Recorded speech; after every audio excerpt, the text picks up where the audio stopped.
Hello and welcome to today's English lesson. My name is Stuart. In today's lesson, we're looking at how we use perfect tenses in English. Let's go to the intro.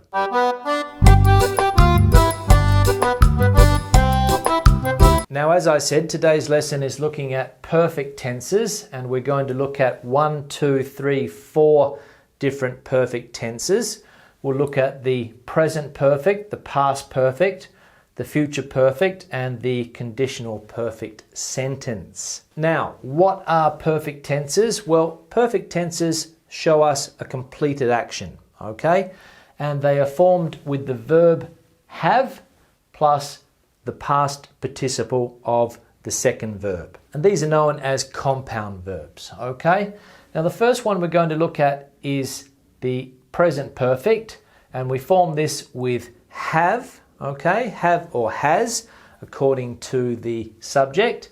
And we'll look at the example. I have been to Paris on 2 occasions. Okay, I've been to Paris twice in the past. I'm not saying when I was in Paris or when I went to Paris. I'm just saying that I have been to Paris on 2 occasions, all right, completed actions.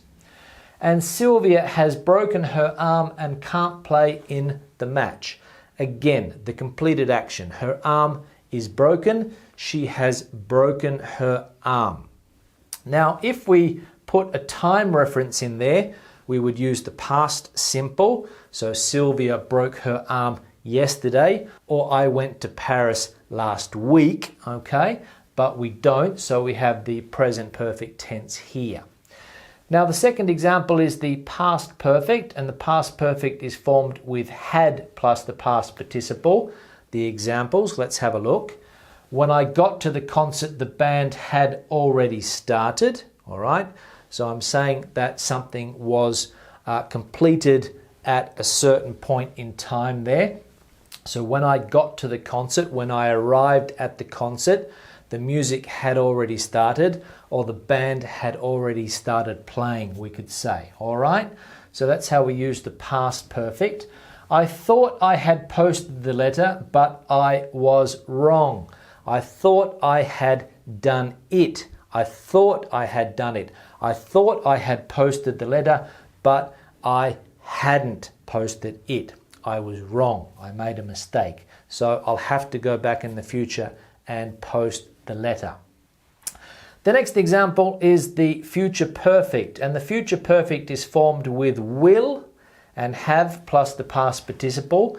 Examples: by the time you arrive, I will have finished my exams in the future. Completed action in the future. By the time you arrive, I will have finished my exams. So here we can see the future perfect, will have finished. I will have finished my exams by the time you arrive, okay?